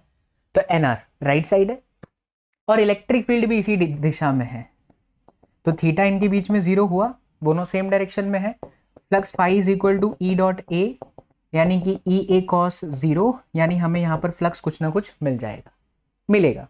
कितना मिलेगा अभी देखते हैं, बट यहाँ मिलेगा। उसी तरीके से यहाँ भी मिलेगा। क्यों? क्योंकि इधर जो एरिया है, ये देखो क्लोज बॉडी है। क्लोज बॉडी के लिए हमने सिखाया था आपको, अगर आप लंबे वाले लेक्चर्स नहीं देख पाते हो, समय कम है भाई, महान लोग हो, तो 60 सेकेंड के कॉन्सेप्ट की भी वीडियोस में बनाता हूँ, जहाँ पर सारा फिजिक्स 60 सेकेंड के अंदर एक्सप्लेन करता हूँ। तो आप प्लेलिस्ट को विजिट करो, 60 second concept physics warm up match, there I have explain की क्लोज बॉडी है तो area is always perpendicular to the surface. तो जैसे ये वाला है तो इसके लिए नॉर्मल इधर है, इसके लिए नॉर्मल इधर है, इसके लिए ये जो नीचे वाली सरफेस है, ये वाली सरफेस इसके लिए इधर है, इसके लिए इधर है ना। अच्छा, इलेक्ट्रिक फील्ड इस साइड है तो यहाँ थीटा 180 बना, यानी यहाँ पर भी आपका फ्लक्स मिलेगा, पक्की बात है। बट बच्चा यहाँ पर फ्लक्स आपका 0 हो जाएगा, क्योंकि थीटा यहाँ 90 डिग्री है। किसके बीच का? एरिया और इलेक्ट्रिक फील्ड के बीच का। इलेक्ट्रिक फील्ड एक्स डायरेक्शन में है, बट एरिया इधर है। नीचे वाली सरफेस पर देखो, इलेक्ट्रिक फील्ड इधर है, एरिया इधर है, तो यहाँ पर भी थीटा 90 है। थीटा 90 है तो ई ए कॉस 90, तो फाई आपका 0 है। ये जो फेस निकल रहा है, ये वाला पोर्शन, ये देख रहे हो आप, इसके लिए भी सेम कंडीशन, एरिया ऐसे बाहर आ रहा है मतलब ऐसे आ रहा है, और इलेक्ट्रिक फील्ड ऐसे, थीटा 90, पीछे वाले के लिए भी same. So that we can get a flux only for right side face and the left side face. Let us calculate right side left side का क्या होगा। तो सबसे पहले flux due to left side face which is E A cos 180, पता चल गया angle 180 है। अच्छा, इलेक्ट्रिक फील्ड में देखिए अल्फा एक्स कितना होगा मेरे प्यारे बच्चा, तो ये जो डिस्टेंस है किताब में दिख रहा है साफ साफ कि सारे के सारे जो साइड्स हैं वो आप लोगों के ए दे रखे हैं, और ये डिस्टेंस कितना है यहां से यहां तक का पूरा। अगर आप इसको ऐसे इमेजिन करो तो देखो ये डिस्टेंस भी आपका ए है, गिवन भी है, ये यहां से यहां तक डायग्राम में भी दिख रहा है ए है, राइट। सबकी साइड भी ए है और ये डिस्टेंस भी खुद ए पर ही है ना, ठीक है। ए इज इक्वल टू 0.1 मीटर भी दे रखा है। आइए, तो जो हमारा इलेक्ट्रिक फील्ड हुआ वो है alpha x which is a, तो ए की power 1/2। Area of this particular surface square है, तो ए का स्क्वायर, तो ए का स्क्वायर, ये आपका हो गया cos 180 की वैल्यू माइनस में 1, ये आपका हो गया माइनस में अल्फा, ए की पावर 2 दूनी 4 1 5/2। सॉल्व कर लीजिए, ये आपका फ्लक्स थ्रू लेफ्ट साइड आया and that too in minus. चमका? ठीक है सर, बढ़िया। अब राइट साइड की बात करते हैं, ध्यान देना। तो जब हम flux due to right side निकालेंगे, it is going to be E A cos में 0, वी नो दैट cos 0 की वैल्यू कितनी होती है 1। इलेक्ट्रिक फील्ड है अल्फा और फिर x यानी डिस्टेंस। राइट साइड का जो फेस है वो ऐसा है, 3D में ऐसा है, और यहाँ से डिस्टेंस कितना होगा बच्चा, ध्यान से देख, यहाँ से यहाँ तक a है और वापस यहाँ से यहाँ तक आपका a है, क्योंकि ये ऐसा है 3D में, तो कितना हुआ x 2a हुआ माय डियर फ्रेंड। तो alpha and then x which is 2a की power 1/2 and then area which is a square, क्योंकि स्क्वायर है। cos 0 की वैल्यू कितनी होती है 1, तो ये हुआ आपका 2 की पावर 1/2, ब्रैकेट ओपन करूंगा तो 2 पे भी 1/2 आएगा, a पे भी 1/2 आएगा, so it is going to be √2 alpha and then a की पावर 5/2।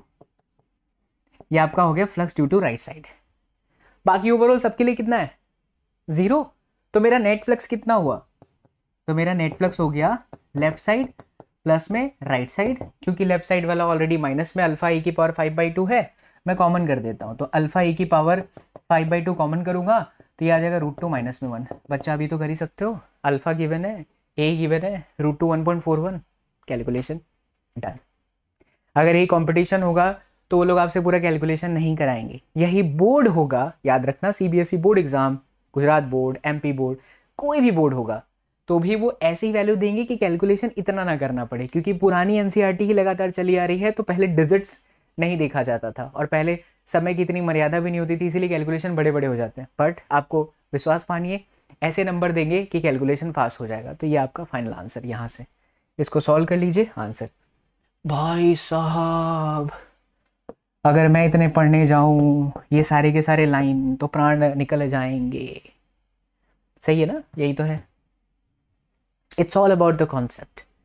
एक ही चीज याद रखना बच्चा, फिजिक्स बहुत प्यारा विषय है, इसे प्यार से डेली जिस तरीके से पढ़ा रहा हूँ पढ़ोगे, क्वेश्चंस करोगे, आपको फिजिक्स को छोड़ के और कोई अच्छा नहीं लगेगा दुनिया में, सब भूल जाओगे, संसार मोह माया, मैं सच बता रहा हूँ, हमारे पे भी लागू होता है। सच्ची, सच कह रहे हैं झूठ थोड़ी ना बोलेंगे। हाँ हाँ सही है। क्या बात करते हो सर, सलोनी मैम को ये सारी चीज़ें पता है? पगलेट, पता ही है, पहली मोहब्बत तो फिजिक्स ही है। ठीक है, चलिए 1.12 पे आते हैं। अच्छा एक और सवाल मिल गया, बढ़िया सवाल है। An electric field is uniform, electric field uniform है एंड इन द पॉजिटिव। देखो यही मजा आता है बच्चा, जब आप वन शॉट की बात करते हो ना, तो वन शॉट में इतनी सारी चीजें होती हैं, सब नहीं कवर करा सकते, बट आपसे वादा किया तो आप अलग से करा रहे हैं। तो an electric field is uniform and in the positive, चल रहा है recording, positive x direction for positive x and uniform with the same magnitude but in the negative x direction for negative x. कह रहा है कि electric field 200 I cap है, but positive के side पे प्लस है, नेगेटिव के side पे माइनस है। देखो लिखा भी है x ग्रेटर देन 0 के लिए यानी कि प्लस साइड, और माइनस में है x लेस देन 0 के लिए। A right circular cylinder of length 20 centimetre and radius 5 centimetre has its centre at the origin and its axis along the x-axis so that one face is at 10 centimeter and the other is at minus 10 centimeter. Okay, figure भी दे रखा था, बना लेते हैं, कोई बात नहीं, यहीं पर देख लीजिए। तो इस तरीके से एक सिलेंडर बना दो पहले। ये हमने बना लिया खूबसूरत सा सिलेंडर। ये है सिलेंडर की एक्सिस, ठीक, ये है सेंटर में ओरिजिन, ये है आपका प्लस 10 सेंटीमीटर, ये है आपका माइनस में 10 सेंटीमीटर इधर है, बट डिस्टेंस है इसलिए मैं माइनस नहीं लिखूंगा। ये आपका ओरिजिन है, मतलब कि ये वाई एक्सिस, ये आपका पॉजिटिव एक्स, ये आपका नेगेटिव एक्स, ठीक है। इधर इलेक्ट्रिक फील्ड इधर है और माइनस में 200 आई कैप है। इधर है जो बच्चा इलेक्ट्रिक फील्ड वो 200 है आई कैप न्यूटन पर कूलम, ऐसा दे रखा है, ऐसा सवाल में ही कह रहा है। ये आपका इलेक्ट्रिक फील्ड भी दे रखा है। ओके आगे पढ़ते हैं। रेडियस वेडियस सब दिया है अपने को। What is the net outward flux through each flat face and what is the flux through the side of the cylinder. Flat face मतलब कि इधर से कितना निकल रहा है फ्लक्स, ध्यान दीजिएगा। इस वाले सरफेस से और इस वाले सरफेस का ओवरऑल फ्लक्स निकालना है, ठीक है। इसकी नॉर्मल यानी कि एरिया परपेंडिकुलर, क्लोज बॉडी है तो क्लोज बॉडी के लिए हमेशा परपेंडिकुलर था, एरिया इधर है, इलेक्ट्रिक फील्ड भी इधर है। तो मेरे प्यारे लाल बाल गोपाल, अगर मैं इससे फ्लक्स निकालूं लेफ्ट साइड से, तो इलेक्ट्रिक फील्ड है मेरा माइनस में 200 I cap dot E dot A होता है। एरिया, एरिया सर्कल है पाई आर का स्क्वायर, तो पाई आर का स्क्वायर, आर बोले तो रेडियस कितना दे रखा है, चलो जो भी रेडियस है मान लेते हैं आर, और ये आपका आई कैप है, इस साइड है इसलिए माइनस में आई कैप होगा, तो माइनस माइनस आपका प्लस हो गया, यानी कि 200 पाई आर का square. This is my left side flux, बराबर। पॉजिटिव आ रहा है मतलब आउटवर्ड। इसी तरीके से राइट साइड निकालेंगे, सब कुछ सेम है ना, इलेक्ट्रिक फील्ड एरिया इधर है, आई कैप है, तो सेम आंसर आ रहा है 200 पाई आर का स्क्वायर। देखना कुछ गलती होगा तो पता चल जाएगा, तो ये आपका फाई आर आ गया। अब आपसे नेट फ्लक्स बोलता है, तो लेफ्ट साइड और राइट साइड, ये भी आउटवर्ड है, ये भी आउटवर्ड है, दोनों जुड़ जाएगा, नेट फ्लक्स मिल गया। इसी में दूसरा सवाल बोलता है फ्लैट सरफेस से, तो मिल गया। दूसरा बोलता है what is the flux through the side of the cylinder. अब देखिए ये साइड मतलब ये जो मैंने सर्कल बनाया है वो ऐसे समझो, ब्लैक बनी वाले मेरे पैर तोड़े थे, ऐसा सिलेंडर है, तो मैं इस साइड की बात कर रहा हूँ। अच्छा ये सभी तमाम जगह पर एरिया तो ऐसे, एरिया इधर है, ऐसे है एरिया, ऐसे है एरिया, ऐसे है एरिया, हर जगह ऐसे, लेकिन इलेक्ट्रिक फील्ड तो ऐसा ही है। तो एरिया और इलेक्ट्रिक फील्ड के बीच में एंगल कितना बना, 90 डिग्री, क्योंकि इसकी एरिया इधर है, इलेक्ट्रिक फील्ड इधर है, एंगल कितना 90 डिग्री। तो जो साइड वाला है बच्चा, उससे जो है फ्लक्स आपका, ये साइड ही बोल रहा है ना, प्लस थ्रू द साइड, आपका फ्लक्स आपका कितना हो जाएगा, 0। खेला हो गया खत्म। और कुछ पूछ रहे हैं, flux through the side of the cylinder, what is the net outward flux through the cylinder, दोनों को जोड़ना है, लेफ्ट साइड से राइट साइड को दोनों को जोड़ दो। फिर क्या बोलता है, what is the net charge inside the cylinder. Once you get the value of total flux phi T, तो आपका क्या होता है, इनचार्ज इनक्लोज बॉडी के अंदर टोटल चार्ज कितने, मतलब इस पूरे के अंदर कितना है, डिवाइडेड बाय एप्सिलॉन नॉट, तो आपका क्यू हो जाएगा phi total multiply by epsilon naught. Total flux आपका लेफ्ट साइड और राइट साइड का समीशन है। दैट्स इट मेरे प्यारे बच्चा। आइए चलिए देख लीजिए। तो लेफ्ट साइड पर उन्होंने निकाला, राइट साइड पर उन्होंने निकाला, दोनों की वैल्यू सेम है, फॉर एनी पॉइंट फ्लक्स आपका 0 है। फिर इसी में उन्होंने बोला कि हाँ नेट ये आ गया, और चौथे नंबर पर phi is equal to Q by epsilon naught, यानी कि देखिए charge is equal to epsilon naught into phi. क्या लगा था पैसा आ जाओ पोजी नाचे छमाछम। आगे बढ़ते हैं नेक्स्ट क्वेश्चन। ये बड़ा इंटरेस्टिंग है और ये आपके एग्जाम्पल का सबसे लास्ट क्वेश्चन है, बहुत इंटरेस्टिंग क्वेश्चन है। आइए देखिए, an early model for an atom considered it to have a positively charged point. तरबूज मॉडल भी इसको बोलते हैं कि भैया जो पॉजिटिव चार्ज होता है वो यहाँ होता है और इलेक्ट्रॉन हर जगह डिस्ट्रीब्यूटेड होता है इस तरीके से। Charge point nucleus of charge Ze, तो यहाँ पर जो है उसका जो चार्ज है वो आपका Ze है, ऐसा कह रहा है क्वेश्चन के अंदर, क्योंकि Q बराबर Ne होता है। मान लिया कि कोई एटम है, एटॉमिक नंबर उसका Z है, उतना ही इलेक्ट्रॉन होता है, तो फिर Ne, तो यहाँ पर ये चार्ज दे रखा है Ze, right.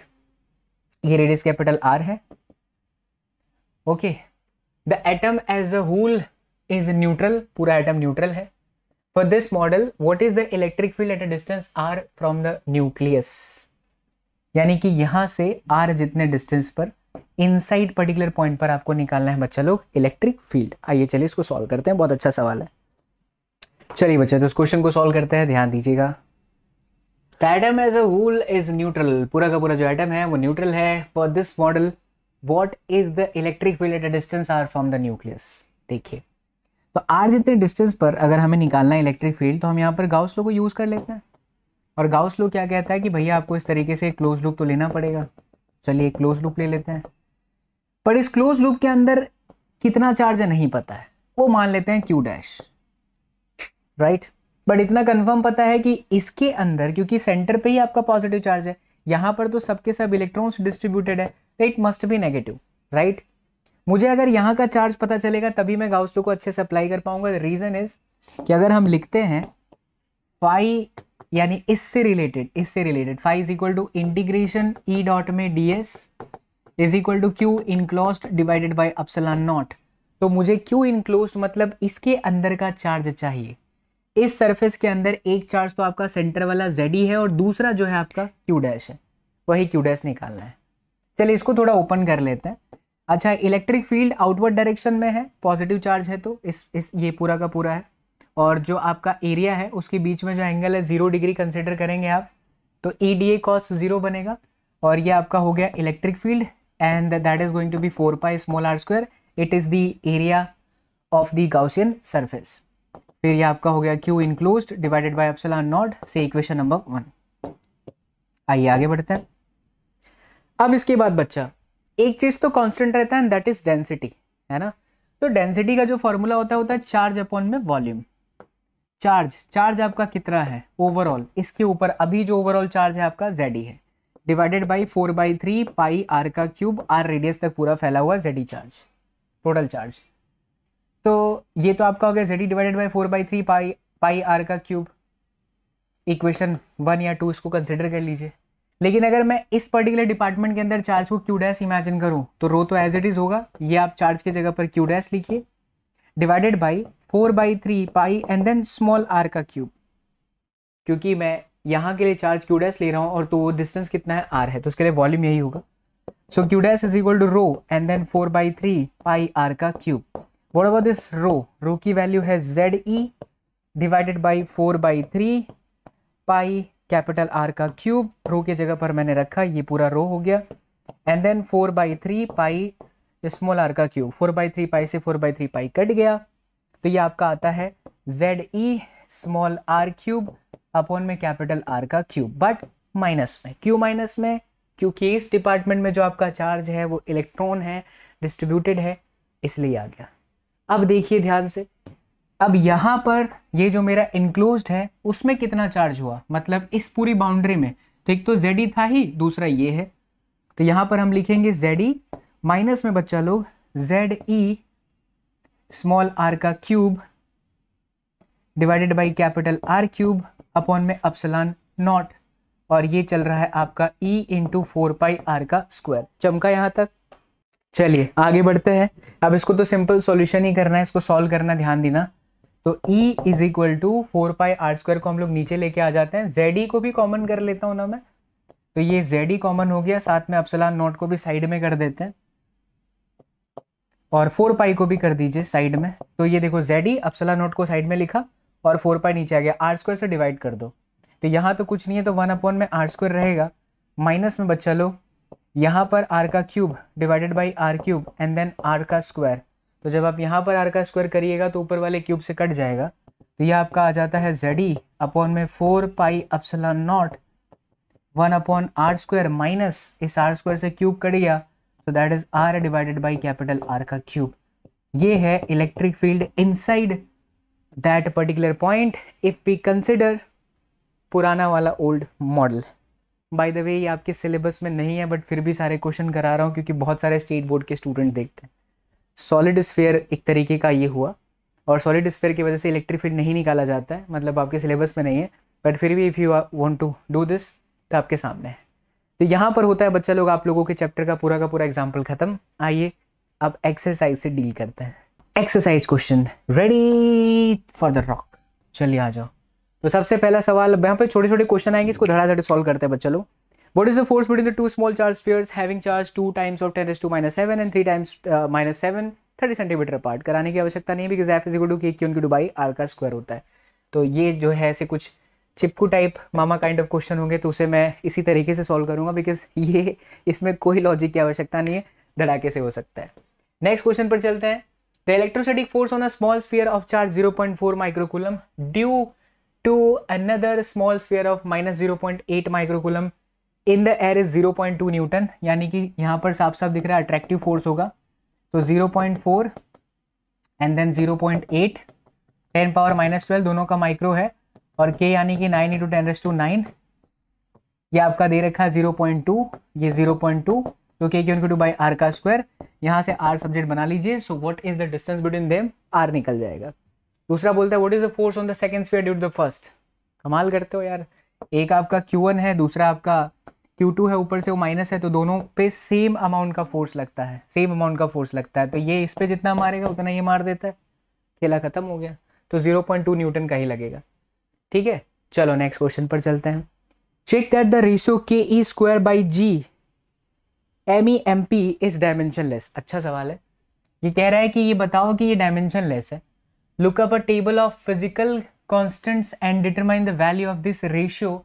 What does the ratio signify? Ratio क्या सिग्निफाई कर रहा है, मतलब सबकी वैल्यू प्लेस कर देंगे। बट अगर मैं यहाँ देखूँ के ई का स्क्वायर अपॉन में G M E and then M P, तो थोड़ा ध्यान देना, के होता है F is equal to K Q into by F square, so that is going to be newton metre का स्क्वायर अपॉन कूलम का square in place of K. E is coulomb का square.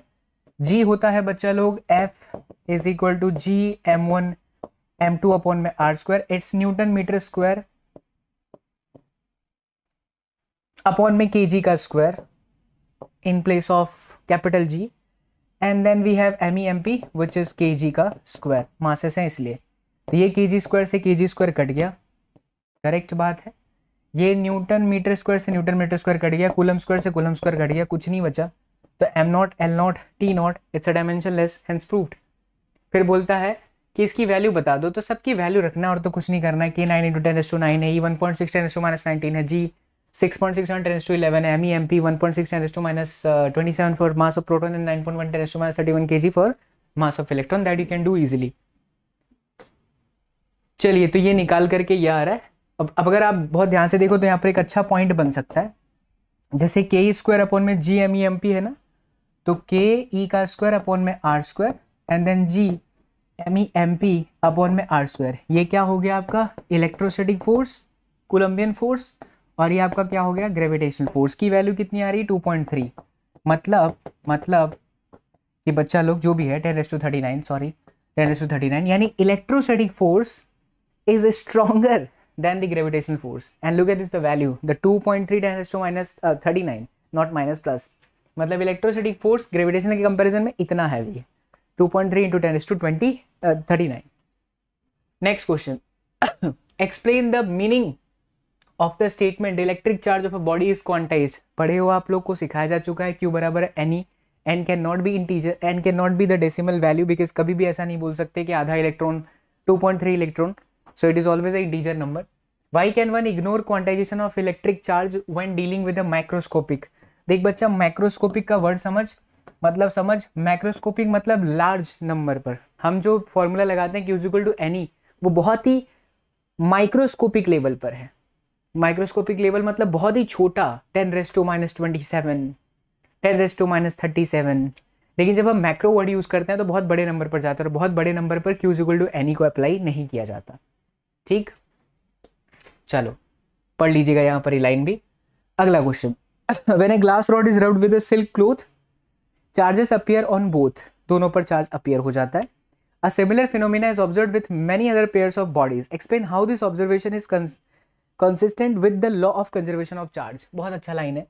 एक glass rod को अगर आप घिसते हो silk cloth के साथ, तो एक ग्लास की रॉड है और ये सिल्क के क्लॉथ के साथ अगर आप इसको फ्रिक्शन करवाते हो तो क्यों ऐसा दोनों पर चार्ज आ जाता है। देखिए यहाँ पर समझिएगा बहुत ध्यान से, हम बात कर रहे हैं फ्रिक्शन। अक्सर सर्दी का मौसम ही चल रहा है, रजाई वजाई आप लोग उड़ते हो, कंबल वम्बल तो उड़ते हो, रात को एकदम अंधेरा कर दो, चुड़ैल आएगी, उसका मतलब ये नहीं है। अंधेरा कर दीजिए, कंबल लीजिए और अपने हाथ से या तो जो आपके रोए हैं उसे ना कंबल को थोड़ा सा घिसिए, आप देखेंगे चिंगारी निकलेगा, आग नहीं लगेगी लेकिन आपको दिखेगा स्पार्क। क्यों होता है ये चीज़ ज़रा समझना। होता ये बच्चा कि न्यूट्रल एटम का खेल होता है यहाँ पे। जब हम न्यूट्रल एटम की बात करते हैं तो न्यूट्रल एटम मतलब बेचारा सुखी जीवन बिताने वाला प्राणी कोई भी मान लो, तो उसके लास्ट वाले में जो इलेक्ट्रॉन होते हैं वो वैलेंसी का काम करते रहता है। जब फ्रिक्शन होता है, चाहे इसका हो, कंबल वाला आपका हाथ का फ्रिक्शन हो, कई बार कंघी से आप बाल बनाते हो, उसके बाद फिर वो कंघी को कागज के पास ले जाता है, चिपक जाता है। क्यों ऐसा होता है? तो फ्रिक्शन की वजह से क्या जनरेट होता है यार? हीट जनरेट होता है। Heat is a kind of energy, है ना। और ये जो एनर्जी होती है, आज ऐसा होगा मैं एक शॉर्ट्स बना करके डाल भी दूंगा, ठीक है, आज डालता हूँ शॉर्ट वीडियो पे। और हीट, ठीक है, और ये जो एनर्जी होती है, राइट, ये एनर्जी मिल जाती है न्यूट्रल एटम को। और न्यूट्रल एटम की एनर्जी को जैसे ही न्यूट्रल एटम ये एनर्जी को एक्सेप्ट करता है तो लास्ट का ऑर्बिट जो होता है उसमें से इलेक्ट्रॉन बाहर निकल जाता है, इलेक्ट्रॉन फ्री हो जाता है। तो अगर फ्री हो जाता है तो चलने लगता है, इलेक्ट्रॉन चलता है तो एक स्पार्क करंट बनाता है।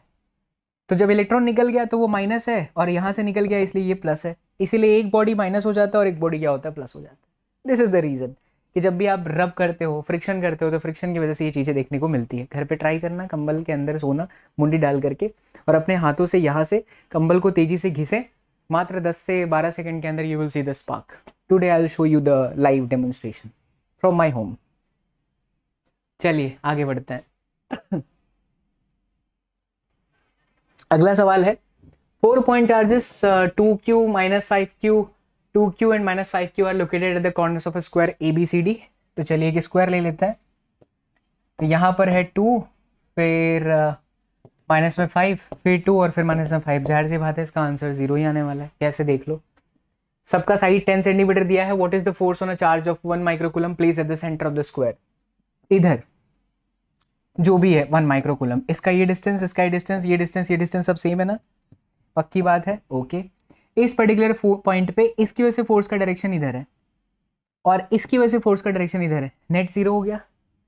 इस पर्टिकुलर पे इसकी वजह से फोर्स का डायरेक्शन इधर आएगा बिकॉज माइनस है, और इसकी वजह से इस पर्टिकुलर पे फोर्स का डायरेक्शन इधर आएगा बिकॉज माइनस है, बट ये भी अपोजिट डायरेक्शन है। नेट कितना हो गया? 0। तो नेट फोर्स आपका कितना हो गया? 0। एग्जाम्पल में ज़्यादा अच्छे क्वेश्चन थे कंपेरिजन टू एक्सरसाइज। आइए अगला सवाल करते हैं। An electrostatic field lines is a continuous curve, that is a field line cannot have sudden breaks। क्यों? क्योंकि जो इलेक्ट्रिक फील्ड लाइंस होती हैं वो चार्ज पार्टिकल के ऊपर क्या लगाती हैं? फोर्स लगाती हैं, F is equal to Q into E के हिसाब से। तो ये चार्ज पार्टिकल बेचारा स्ट्रेट चलता रहता है। क्या कभी आपने देखा है ऐसा? वो मूवी देखी हो, भूल भुलैया, जिसमें राजपाल यादव सर को अक्षय कुमार बोलता है पानी छबाक, पानी छबाक।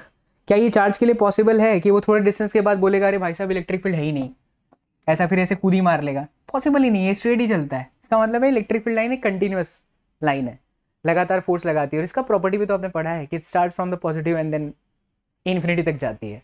तो कहीं पर भी इसका ब्रेक होता नहीं है, चार्ज पार्टिकल लगातार स्ट्रेट चलती रहती है। ब्रेक हो ही नहीं सकता, अगर ब्रेक होता तो रुक जाता, फिर छबाक से कूदी मारता, अरे भाई साहब मैं तो कूदी मारूंगा, इलेक्ट्रिक फील्ड है नहीं, not possible. Explain why two field lines never crosses each other at any point. देख बच्चा, इलेक्ट्रिक फील्ड लाइंस जो होती है वो एक कर्व होती है, राइट। प्रॉपर्टी हमने पढ़ी हुई है, और इस प्रॉपर्टी के हिसाब से किसी भी पर्टिकुलर पॉइंट पर अगर आप टेंजेंट खींचिएगा तो वो टेंजेंट आपको उस जगह पर इलेक्ट्रिक फील्ड का डायरेक्शन देगा। जैसे ये पर्टिकुलर पॉइंट पे मैंने टेंजेंट खींचा, I am getting the direction, यहाँ पर खींचा, I am getting a direction, right. तो डायरेक्शन या तो ये होगा या तो ये होगा। अगर बोल रहा है दो इलेक्ट्रिक फील्ड लाइन ऐसे क्रॉस कर दिया तो इस पर्टिकुलर पॉइंट पे डायरेक्शन इलेक्ट्रिक फील्ड का इधर है और इस पर्टिकुलर पॉइंट पे डायरेक्शन इलेक्ट्रिक फील्ड का इधर है, पॉसिबल ही नहीं है। तो दो कभी भी इलेक्ट्रिक फील्ड लाइन एक दूसरे क्रॉस करती हैं तो there is possibilities of two direction which is not possible according to the rule. ये रीजन है। आइए आगे बढ़ते हैं, अच्छे अच्छे सवाल भी दिख रहे हैं। 2 point charges 3 and -3 are located 20 centimetre apart in a vacuum। तो एक आपका 3 माइक्रोकूलम का चार्ज है, एक आपका -3 माइक्रोकूलम का चार्ज है, डिस्टेंस 20 सेंटीमीटर दे रखा है। What is the electric field at the mid point of the line joining the two charges. बहुत सिंपल क्वेश्चन है। इस पर्टिकुलर पॉइंट पर ध्यान दीजिएगा, इसकी इलेक्ट्रिक फील्ड ऐसी जा रही है, इसकी इलेक्ट्रिक फील्ड इधर जा रही है, यानी इस पर्टिकुलर पॉइंट पर इलेक्ट्रिक फील्ड ऐसे और ये आकर के चली गई। दोनों का डायरेक्शन सेम है तो आप इसको जोड़ देंगे, K Q divided by R square. मैं फिर से कह रहा हूं, एंगल जब आप डायरेक्शन ले लेते हो तो मैग्नीट्यूड में माइनस की कोई आवश्यकता नहीं होती। यहाँ आने वाला प्लस माइनस चार्जेस की वजह से नहीं होता, यहाँ आने वाला प्लस माइनस डायरेक्शन की वजह से आता है। सेम तो जोड़ दो, अपोजिट तो माइनस कर दो, वैल्यू रख दो, आंसर आ जाएगा। टोटल 20 सेंटीमीटर है तो ये डिस्टेंस आपको आर की जगह पर क्या लेना चाहिए, 10, यानी कि 2 k³ divided by R square. If a negative test charge of magnitude is this placed at this particular point, what is the force. अच्छा, यहाँ पर आपने इलेक्ट्रिक फील्ड निकाल लिया, यहाँ पर एक नेगेटिव चार्ज है तो F का फॉर्मूला Q इंटू ई, ये E जो आपने निकाला और चार्ज जो भी है, खेला खत्म, दैट्स इट, है ना। तो ये देखो इलेक्ट्रिक फील्ड उन्होंने निकाला, एक बार कैलकुलेट किया, फिर दोबारा किया और फिर दोनों को जोड़ दिया, राइट। और फिर at the end Q is equal to F is equal to Q into E apply किया है, ये रहा F is equal to Q into E. चलिए अगले सवाल पर चलते हैं। ज़्यादा देर खड़े रहने पे एंकल में स्प्रेन परेशान कर देती है हमको। Next question, a system has two charges QA and QB located at a point 0 0 -15 and 0 0 15। तो ये Z एक्सिस की बात कर रहा है, ये आपका Y ले लो, ये आपका X ले लो, Z ऐसे बाहर निकला है, इसको दिखा नहीं सकते तो ये ऐसा मान लो। तो ये आपका पॉजिटिव वाला साइड Z प्लस और ये आपका माइनस में Z, इसका कोऑर्डिनेट 0 0 15 और इसका कोऑर्डिनेट 0 0 माइनस में 15। ये -15 है मतलब इधर, और ये +15, यानी ओवरऑल ये डिस्टेंस आपका कितना हो गया, 30 सेंटीमीटर। और दोनों पे चार्ज रखा है सेम मैग्नीट्यूड अपोजिट, तो हम डाइपोल निकाल सकते हैं। What are the total charge, 0 because plus minus है। And the dipole moment simple, P is equal to Q into 2A। Charge कितना है, तो 2.5 इंटू 10 पावर माइनस में 7 and the distance 2A is what, that is 30 centimetre, तो 10 power में -2। Solve किया खोपाच, answer. चलिए आगे बढ़ते हैं। नेक्स्ट क्वेश्चन, 10वां सवाल। An electric dipole with dipole moment इतना is aligned at 30 degree with the direction of uniform electric field of magnitude इतना। ये तो बच्चा आप ही को करना चाहिए। चार्ज दे रखा है, electric dipole with dipole moment, नहीं ये डाइपोल मोमेंट है coulomb into metre, that is P। Angle दे रखा है और क्या दे रखा है साथ में, magnitude of electric field. So बोलता है कैलकुलेट द मैग्नीट्यूड टॉर्क। बहुत ही simple, torque is equal to क्या लगता है, PE sin थीटा। देख रहे हैं पूरा खेल फॉर्मूले का है, इसीलिए मैं आप लोगों से हम्बल रिक्वेस्ट करना चाहूँगा, if you have done with that video it is good, जिसमें मैंने पूरा फिजिक्स का फॉर्मूला का वीडियो बनाया। शुक्ले, अच्छा तो शुक्ला को मैं बोल दे रहा हूँ, फिजिक्स का कंप्लीट फॉर्मूला रिवीजन का वीडियो जो है वो इस वीडियो के डिस्क्रिप्शन बॉक्स में हम डाल दे रहे हैं, ताकि आपको ढूंढना भी ना पड़े। चेक करना and get this video and do not forget to watch this video, because देखो ऐसे ऐसे क्वेश्चन आपके लिए आसान होते जा रहे हैं। आइए आगे बढ़ते हैं। गुड क्वेश्चन, ये आ चुका है, ये आपके CBSE बोर्ड के अंदर ऐसा सवाल आ चुका है। सवाल है, a polythene piece rubbed with wool is found to have a negative charge of 3 × 10⁻⁷ coulomb. अगर नेगेटिव चार्ज है, इसका क्या मतलब है बच्चा लोग, कि उस पर इलेक्ट्रॉन आए हैं, इतना चार्ज है, तो Q is equal to NE से मैं निकाल सकता हूं कि कितने इलेक्ट्रॉन उसके ऊपर आए होंगे। पक्की बात। तो Q आपका दे रखा है, डिवाइड बाई E कर दीजिए, N आ जाएगा। Estimate the number of electron, पहला सवाल वही पूछा है। Is there a transfer of mass from wool to polythene, answer है यस, क्योंकि नेगेटिव चार्ज था, यहां पर बोला भी था नेगेटिव चार्ज था मतलब कि ये पॉलीथीन था और ये आपका लकड़ी था। जब इसको आप घिसे इस पे नेगेटिव आया मतलब कि यहाँ से इलेक्ट्रॉन यहाँ आ गए, ठीक है। तो अगर यहाँ से इलेक्ट्रॉन यहाँ पर आ गए, कितने आ गए, एन जितने आ गए, तो इसके ऊपर ना मास और ऐड हो जाएगा, बिकॉज इलेक्ट्रॉन का भी मास होता है। तो जो अब यहाँ पर मास का ट्रांसफर हुआ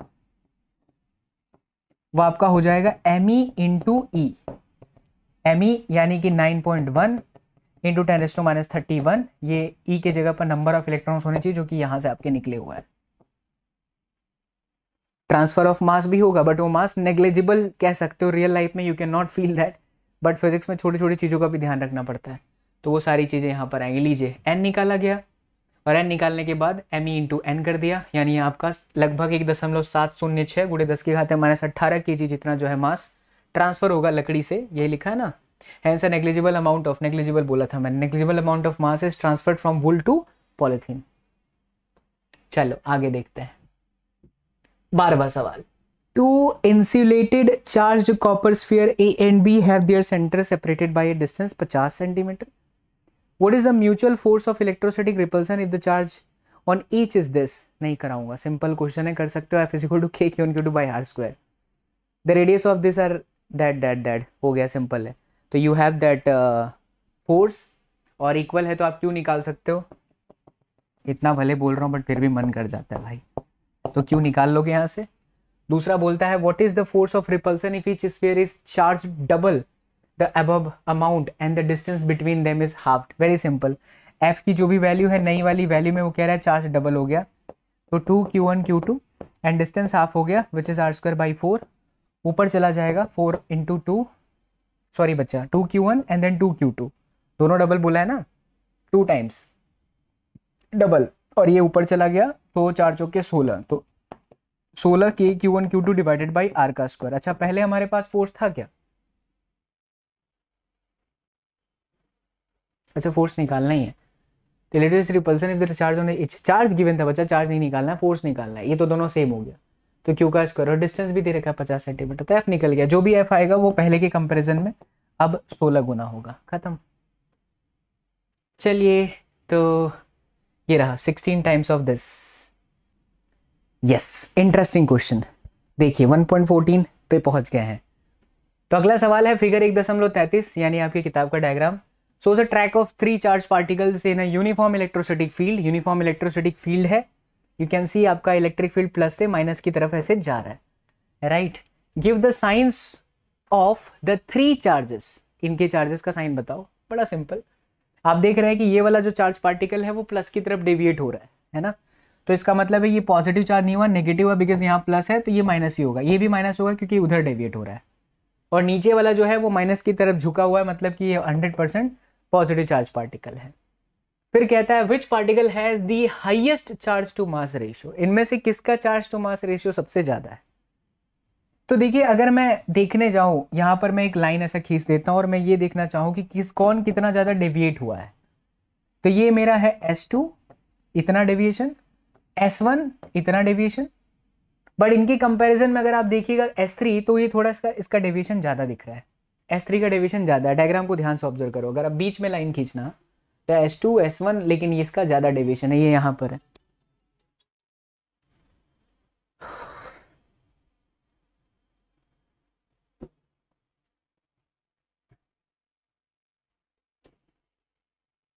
इसको थोड़ा करेक्ट करना बच्चा, मैंने डायग्राम अगर आप देखो तो ये तीनों यहां से सेम से निकले हुए हैं, राइट। उसके बाद इसका डेविएशन इतना, इसका डेविएशन इतना, लेकिन इसका डेविएशन सबसे ज्यादा तीसरे वाले का।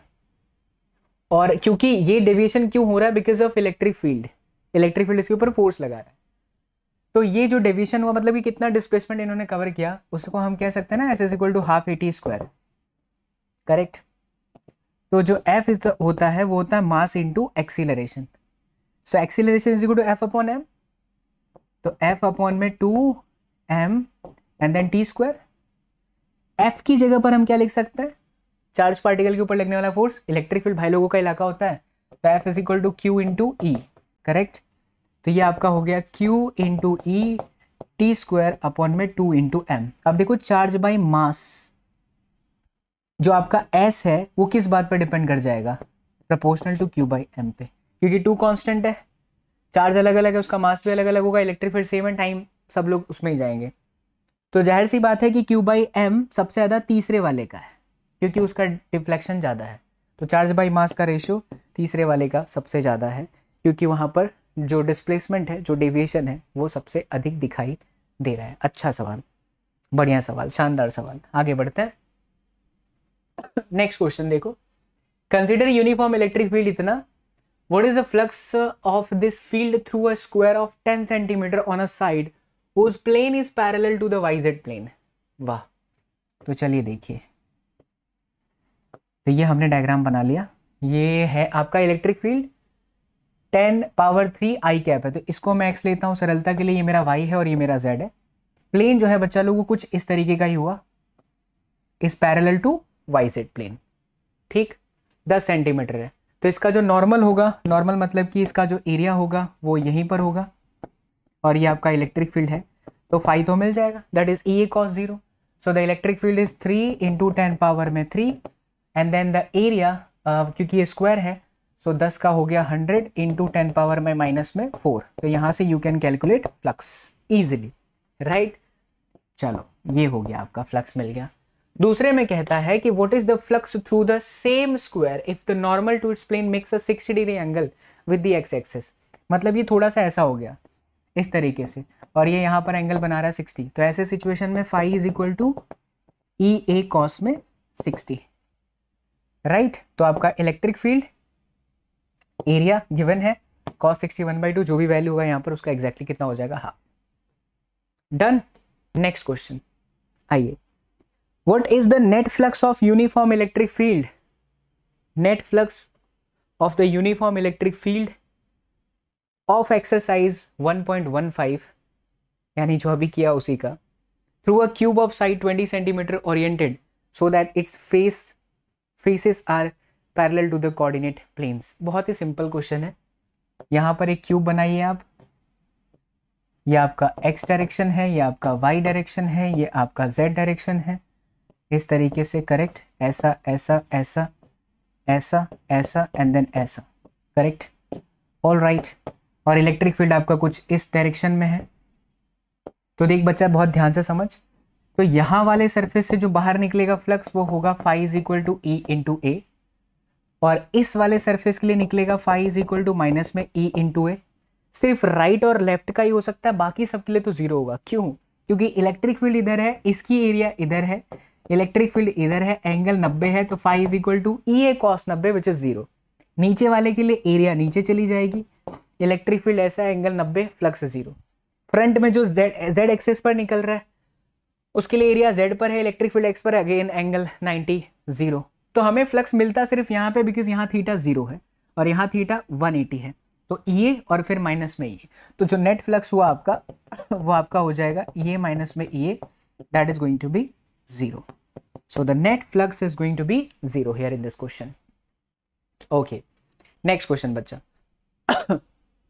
Careful measurement of the electric field at the surface of black box indicates that the net outward flux through the surface of the box is 8 times of, एक कोई ब्लैक बॉक्स मान लीजिए, यहाँ से फ्लक्स बाहर निकल रहा है ऐसा कह रहा है, मतलब electric field of course outward direction में है, वो है 8 × 10⁻³ न्यूटन मीटर का स्क्वायर अपॉन में coulomb.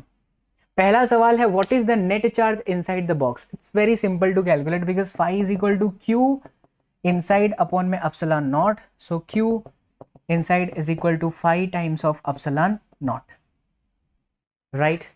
Now the second is if the net outward flux through the surface of the box where 0, अगर नेट फ्लक्स जो है आपका 0 है, could you conclude that there were no charges inside the box? अगर phi 0 है तो क्या अंदर कोई चार्जेस नहीं है? आंसर इज नहीं, क्योंकि अगर फ्लक्स 0 है तो इसका मतलब ये भी हो सकता है कि जितने प्लस उतने minus. So saying there is no charges inside the box is absolutely wrong, because if the flux is 0 then there is a possibility of having the same number of plus and same number of minus. बात आई समझ में? तो flux का 0 होना मतलब अंदर charge नहीं है, ऐसा नहीं है, अंदर चार्ज है सेम प्लस और माइनस के, तो चार्जेस हैं, करेक्ट। एंड व्हाई नॉट, बता दिया। Net flux प्रिसाइजिंग out through a body depends on the net charge. if the net flux is zero, then it can be inferred that net charges inside the body is zero, but the body may have the equal amount of positive and the negative charges. बढ़िया. अगला सवाल, ये आपके question आ चुका है board examination के अंदर. A point charge plus 10 microcoulomb is at a distance 5 centimeter यहाँ से directly above the center of a square of side 10 centimeter as shown in the figure. What is the magnitude of the electric flux through the square? Hint, think of the square as one face of the cube with edge 10 centimeter. बच्चा कहानी कुछ ऐसी है जैसे कि ये एक square का एक प्लेट है, ऐसा मान लो, किसी क्यूब का फेस है ऐसा मान लो, और यहां से किसी डिस्टेंस पर यहां पर एक चार्ज है. तो ये चार्ज से इलेक्ट्रिक फील्ड लाइंस तो निकल रही है और वो इलेक्ट्रिक फील्ड लाइंस इसके सरफेस को लिंक भी कर रही है. बात सही है? तो अगर इलेक्ट्रिक फील्ड लाइंस किसी सरफेस को लिंक करती है तो हमें फ्लक्स मिलता है. बात सही है. बट फ्लक्स निकालने का हमारे पास एक तरीका है गाउस लॉ. बात सही है. लेकिन गाउस लॉ अप्लाई करने के लिए बॉडी का क्लोज होना बहुत जरूरी है. Charges should be inside the close loop. यहाँ तो चार्ज पार्टिकल बाहर है. तो बहुत सारे जो स्टूडेंट होते हैं वो सोचते हैं सर फ्लक्स जीरो यानी कि आपका सब जीरो हो जाएगा. फ्लक्स जीरो क्यों बोल दिया बच्चों ने? क्योंकि यहाँ क्लोज लूप नहीं है. फ्लक्स का किसी लूप से लेना देना नहीं होता, गाउस लॉ का लूप से लेना देना होता है. फ्लक्स का रियल मतलब होता है कि इलेक्ट्रिक फील्ड लाइन सरफेस को काट रही है क्या? Answer is yes. So if the electric field lines are touching the surface there must be a flux. हाँ, to apply the Gauss law there must be a close loop. So we can assume कि अगर मान लो कि ये charge particle कुछ इस तरीके से एक ऐसे क्यूब के अंदर होता, ऐसे क्यूब के अंदर होता, तब तो गाउस लॉ लगा सकते हो आप. लेकिन ये चार्ज पार्टिकल से निकलने वाली इलेक्ट्रिक फील्ड हर जगह जा रही होती, तो तब ये क्यूब से रिलेटेड जो आपका ओवरऑल आंसर होता वो क्यू अपॉन में एप्सिलॉन नॉट होता. लेकिन यहां पर ही रियल में क्यूब है नहीं, एक ही फेस है जो रियल है, तो सबको इक्वली मिलेगा. टोटल कितने फेसेस हैं? 6. नीचे का, ऊपर का, right side, left side, front end bottom, right. तो किसी भी एक स्क्वायर सरफेस से मिल गया आपका q divided by 6 epsilon not. Now you have the value of charge as well as 6 is the constant value and then epsilon naught. Just put the value and get the answer. चलिए बढ़िया सवाल. अगला question करते हैं. A point charge of 2 microcoulomb is at the center of a cubic Gaussian surface 9 centimeter on the edge. बहुत ही simple. तो अब तो ये तो सीधा सीधा एक क्यूब के सेंटर पे ही बोल दिया, यानी ऑलरेडी क्लोज लूप में है, तो हमें कुछ ज़्यादा सोचने की ज़रूरत नहीं है. हम डायरेक्ट गाउस लॉ लगा सकते हैं क्योंकि ये क्लोज लूप के अंदर ही है. सो क्यू इनसाइड अपॉन में एप्सिलॉन नॉट. सॉल्व करिए, you will get the value of 5. What is the net electric flux through the surface? Here is the answer.